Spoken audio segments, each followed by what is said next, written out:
Hey everybody, welcome to What Up Clegg. I'm going to do a quick video right now on rules and regulations for Roar when it comes to modifying your stock motors for racing.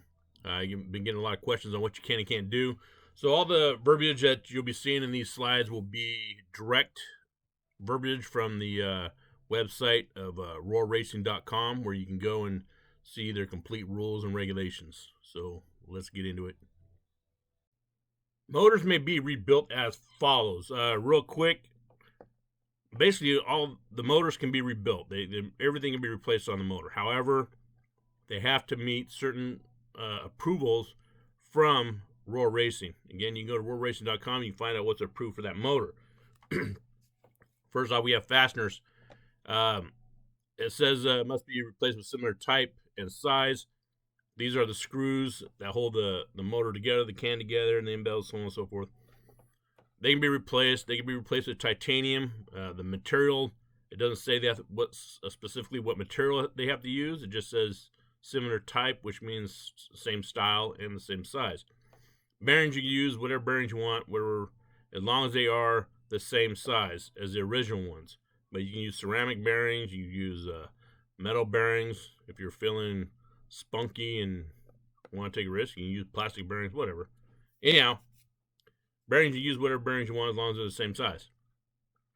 Sensor assemblies, end caps, sleeves, stators may be replaced with components identical in construction and function to that used in the original motor. I haven't seen any upgraded stators or end caps or sensor assemblies or anything like that you can get from motors. I'm not saying they don't exist, but I haven't seen any upgrades that you can buy for stock motors. But if you do find them, you have to make sure that it is approved by Roar. And again, you go on Roar and find out if it's approved for it. Rotors. There are about a handful of rotor or motor manufacturers out there that have rotors that are approved for their stock motors. It's not just so your motor will come with a rotor. They have other rotors that are approved for that motor. You can get those rotors, a stronger rotor for more torque, a weaker motor for higher RPM. So depending on the track, if you're someone who likes to go and race on all different types of tracks, it's good to pick a motor that has different rotors approved that you can use for that motor.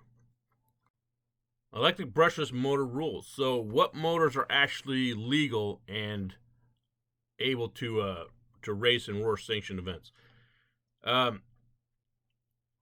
manufacturer must design it so that the owner of the motor can easily replace the rotors and the bearings and the front end bell and just about everything on the motor using common tools. In other words, the manufacturer cannot weld the motor together so that nobody can touch it, nobody can open it, so when it goes bad, you have to buy a whole new motor. No, that's not allowed. So all motors used in Roar competition must be on the list of approved brushless motors posted on the Roar website. On the very front page, I had the website at the bottom. It is www.roarracing.com to go and find that.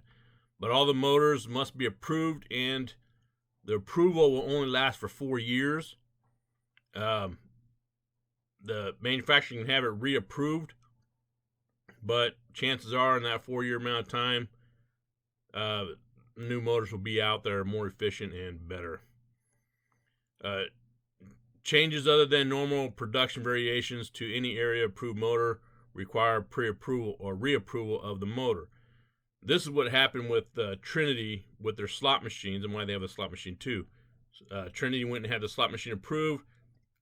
They made some changes to the stator and without having it reapproved, so it was found out by Roar, and so Roar banned that motor because it wasn't, the new design was not approved.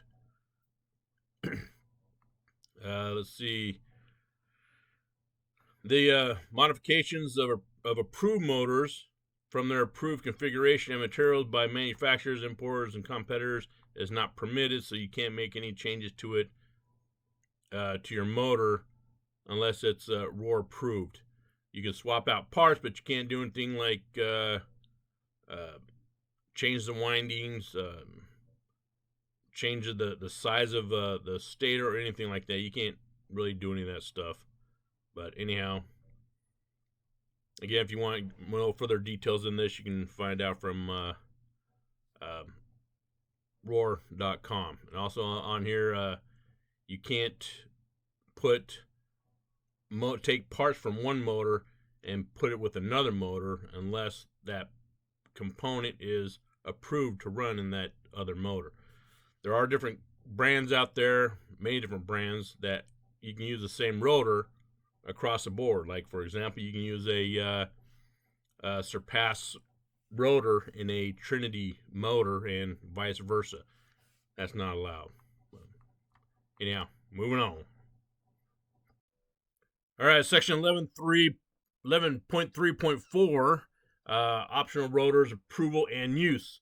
Again, different manufacturers out there, they already have rotors that have been approved to use in their stock motors. So if you do buy a stock motor and it comes with a rotor, there are other rotors from that manufacturer that are approved for that motor to be run in the races. So motor manufacturer offering optional and tuning rotors for brushless motors that we've gone over.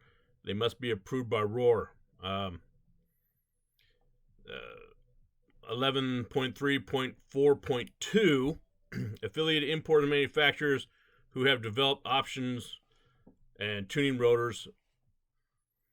All of them have to have the rotors inspected, and they have to be checked out by Roar. They have to send Roar at least 3 rotors for them to check out and test. Also, keep in mind that Roar does go out there and pull parts and components off a shelf, like rotors off a shelf that have been approved, and they check them to make sure that they still fall within specs, as well as they do the same thing with motors that have already been approved.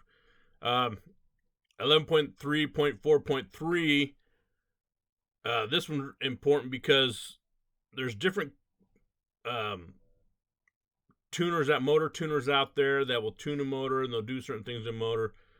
They have to make sure that they tune these motors within Roar specs. If they reflash a rotor, make it torquier, that's not allowed. They can't do certain things. Roar, if you go to Roar big events, not the small shops, but if you go to big events, Roar will more than likely have you pull your motor out, and then they'll do a rotor test and inspection on your motor.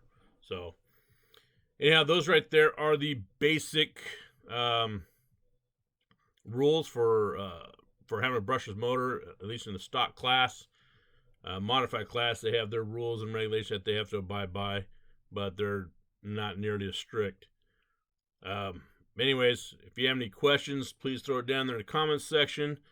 If you have any thoughts on what I went over, put it down there in the comments section. If you want to have anything to add, put in the comment section. Please share your knowledge with us. If you like this video, please hit the like and subscribe.